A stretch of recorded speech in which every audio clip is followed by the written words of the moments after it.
تھوڑا سا کچھ احادیث لے لیتے ہیں خواب کے حوالے سے کہ اسلام میں خواب کی حیثیت کیا ہے، اور اس پر پھر آج کی گفتگو کا اختتام کرتے ہیں، اور یہ سلسلہ انشاءاللہ تعالی جاری رہے گا۔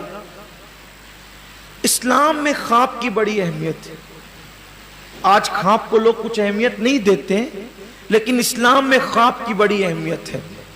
اہمیت اتنی ہے کہ اللہ کے نبی صلی اللہ علیہ وآلہ وسلم کا روزانہ کا معمول یہ تھا کہ فجر کی نماز پڑھا کر اللہ کے رسول صلی اللہ علیہ وآلہ وسلم صحابہ کی طرف منہ کر کے بیٹھ جاتے تھے اور فرماتے تھے، بتاؤ تم میں سے کس نے خواب دیکھا ہے، تاکہ اس کی تعبیر بیان کی جائے۔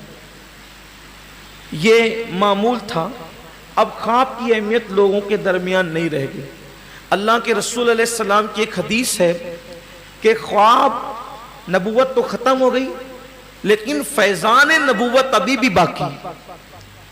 تو خواب جو ہے وہ نبوت کا 26واں حصہ ہے۔ ایک حدیث میں آتا ہے خواب نبوت کا 45واں حصہ ہے، ایک حدیث میں آتا ہے کہ خواب نبوت کا 46واں حصہ ہے، ایک حدیث میں آتا ہے کہ خواب نبوت کا 70واں حصہ ہے۔ مختلف حدیث ہے۔ اب اس کی توضیح یہ کی گئی ہے کہ جو بندہ بہت نیک ہے تو اس کا خواب فیضان نبوت سے اتنا قریب ہے، یعنی جو جتنا نیک اور متقی ہوگا، جیسے جو بہت نیک اور متقی ہے تو اس کا خواب گویا کہ نبوت کا 26واں حصہ ہے، اور اس سے کوئی کم نیک ہے تو 45واں، اور اس سے اور کوئی کم ہے تو 46واں، اس سے اور کوئی کم ہے تو 70واں۔ اس طرح سے تفصیل ہے۔ جو جتنا نیک ہوگا اس کا خواب بھی اتنا سچا ہوگا، جو جتنا نیک ہوگا اس کا خواب بھی اتنا سچا ہوگا۔ اگر خواب دیکھا جائے تو کسی نیک پرہیزگار عالم سے بیان کیا جائے، وہ بھی ایسا عالم جو خواب کی تعبیر جانتا ہو۔ اور ایک خاص بات یہ ہے کہ معبر یعنی خواب کی تعبیر بیان کرنے والا جیسی تعبیر بیان کرتا ہے اس کا خواب بھی ویسا ہی ہو جاتا ہے۔ اس لیے تعبیر بیان کرنے والوں کو چاہیے کہ اگر خواب کی تعبیر بری نکلتی ہے تو بیان نہ کرے، چپ ہو جائے، اور خواب کی تعبیر اچھی نکلتی ہے تو اس کو بیان کرے۔ بیان کرنے کے مطابق خواب رونما ہوگا، ایک بات۔ دوسری بات یہ ہے کہ خواب ہر کسی کو نہ بیان کیا جائے۔ مجمع عام میں خواب بیان نہیں کیا جانا چاہیے، ہر ایک کو خواب بیان نہیں کیا جانا چاہیے۔ کچھ مخصوص لوگ بہت جو رازدار ہوتے ہیں نا، معتمد ہوتے ہیں، ایک تو عالم متقی ہو جس سے خواب کی تعبیر، اچھا رات کے وقت خواب بیان بھی نہیں کرنا چاہیے اور نہ خواب کی تعبیر بیان کرنا چاہیے، ایک بات۔ خواب پوچھنا ہے دن کے وقت، تعبیر بھی دن کے وقت۔ اب تو تعبیر بیان کرنے والے لوگ بھی بہت کم رہ گئے، آتی نہیں لوگوں کو، میں نے دیکھا ہے نہیں بیان کر پاتے، خواب کی تعبیر بیان نہیں کر پاتے۔ مسئلہ بیان کرنا آسان ہے، تعبیر بیان نہیں کر پاتے۔ ایسا لگتا ہے کہ جیسے آم کو املی اور املی کو آم۔ یہ خواب کی تعبیر بھی ایک مستقل فن ہے، اور یہ من جانب اللہ ہے۔ یعنی انسان تقوی سے جتنا قریب ہوگا اس کا دل اتنا اس علم کے لیے کھول دیا جائے۔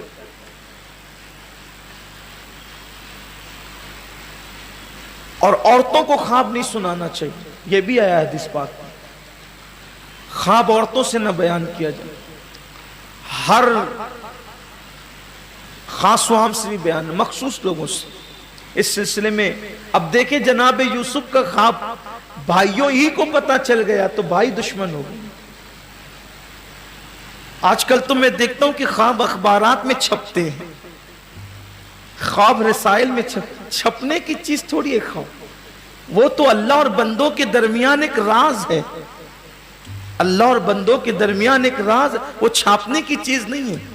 ایک مرتبہ بادشاہ نے، توجہ کریں بہت پیاری سی بات ہے، بادشاہ نے ایک راز کی بات اپنے کسی ہمنشین سے کہہ دیا، اس نے کسی کو بول دیا، اس سے کسی کو عام ہو گئی بات، اور عام ہوتے ہوتے بادشاہ تک پہنچ گئی۔ بادشاہ نے کہا تجھے کس نے بولا؟ تو کہا وہ فلاں نے۔ اور تجھے کس نے بولا؟ تو کہا فلاں نے. تجھے کس نے کہا؟ تو وہ فلاں نے. تجھے کس نے؟ تو وہ فلاں نے. فلاں فلاں فلاں فلاں کرتے کرتے ہم نشین تک پہنچ گیا. تو ہم نشین کو کہا کہ میں نے تو تمہیں اعتماد کر کے بتایا تھا راز کی بات, تم نے کیسے عام کر دی؟ اب تم نے عام کی تو تمہاری سزا یہ ہے کہ کہا کہ جلاد کو لے جاؤ, اس کی گردن کاٹ دو اور اس کا سر لٹکا کر بازار میں چٹھی لگا دینا, ایک بورڈ لگا دینا کہ جو بادشاہ کا راز ظاہر کر دے اس کی سزا یہ ہے. جو بادشاہ کا راز ظاہر کر دے اس کی سزا یہ ہے. امام غزالی رحمت اللہ علیہ نے تفسیر میں لکھا ہے, جو میں یہاں جو پیش کر رہا ہوں امام غزالی سے پیش کر رہا ہوں, کہ امام غزالی نے لکھا ہے یہاں آ کر کے, یار جو بادشاہ کا راز ظاہر کر دے اس کی گردن کاٹ کر کے جو ہے وہ اس کو بازار میں لٹکا دیا جاتا ہے, تو جو خدا کا راز ظاہر کر دے اس کے ساتھ کیا سلوک کیا جانا چاہیے. منصور اللہ جو تھے نا, ان کی جو گردن کاٹی گئی, ان کی جو گردن کاٹی گئی تو ان کے قتل کے فتوے پر حضرت جنید بغدادی کا بھی دستخط تھا کہ اس کو قتل کیا جانا چاہیے. حضرت جنید بغدادی کا بھی دستخط تھا کہ منصور کو پھانسی دینی چاہیے, اس کو قتل کر دینا چاہیے.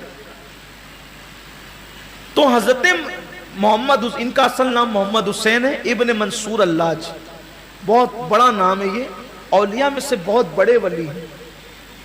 انا الحق کا نعرہ لگا دیا تھا تو علماء نے فتویٰ لگا دیا تھا کہ اس کو قتل کر دو. اب انا الحق کا نعرہ کیوں لگایا تھا تھوڑا سا اس کی بھی وضاحت کر دو, ورنہ آپ کہیں جو ہے وہ الجھن میں نہ پڑ جائیں. بات ادھوری کرنے سے بھی تو الجھنیں پیدا ہوتی ہیں, تو اس لیے تھوڑا سا ٹائم آپ کا لوں گا اور بات مکمل کر دوں گا انشاءاللہ اللہ کی توفیق سے.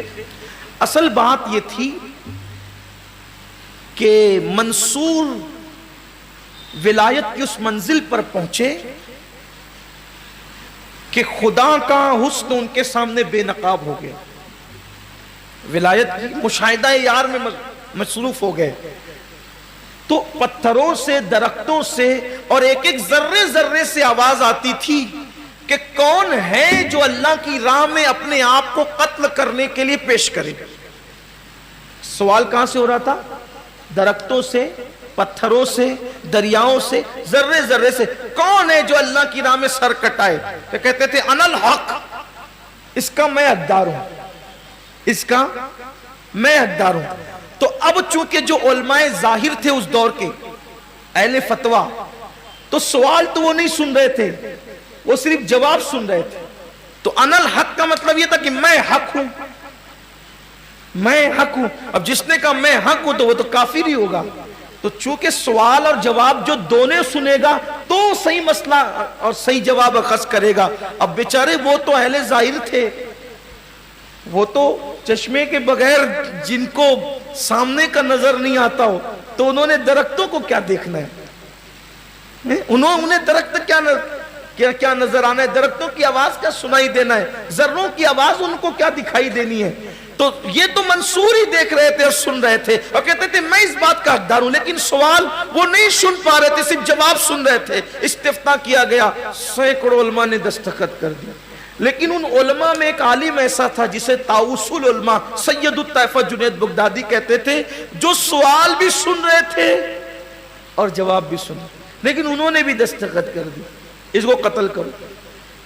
تو منصور اللاج نے جب ہاتھ میں ہتھکڑیاں اور پیروں میں بیڑیاں تھی, تو جب چلتے چلتے جا رہے تھے تو سب لوگ ان پہ پتھر مار رہے تھے تاکہ ذلیل کریں جس نے خدا ہونے کا معاذ اللہ دعویٰ کیا, حالانکہ وہ خدائی کا دعویٰ ابھی آپ سن چکے نہیں تھا. سب پتھر مار رہے تھے کہ اس کو مار ڈالو.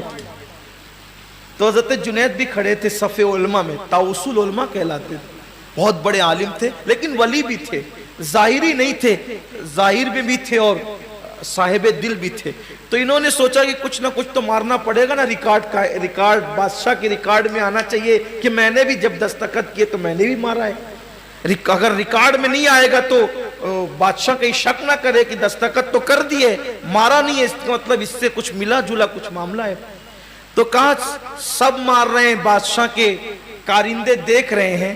تو انہوں نے سوچا یار آدمی تو سچا ہے, کیونکہ پوزیشن تو پتا تھی نا کہ ہے کیا. تو آدمی تو سچا ہے، پتھر ماروں گا تو اللہ کو جواب کیا دوں گا؟ دستخط میں نے صحیح کی ہے لیکن پتھر کھانے کا یہ مستحق نہیں ہے، میں نے اس کو پتھر نہیں مارنا۔ تو اپنے مریدوں سے کہا کہ پھول لے آؤ، پھول۔ تو کئی پتھر برس رہے ہوں گے تو بادشاہ کے کارندوں نے تو صرف ہاتھ اٹھ کر کے پھینکتا ہوا دکھنا چاہیے، کیا مارا کس کو پتا۔ تو جب پتھر مار رہے تھے سب تو ہنس رہے تھے، منصور ہنس رہے تھے، ان کا پھول پڑا منصور پہ تو چیخ پڑے، جنید کا پھول پڑا تو چیخ پڑے، اور جنید نے کہا سب مارتے ہیں تو ہنستا ہے اور میں نے پھول ہی تو پھینکا ہے، چیختا کیوں ہے؟ کہا ان پہ ہنسنا اس لیے کہ یہ میری حقیقت نہیں جانتا، تو جانتا ہے، تو جان کے مارتا ہے اس لیے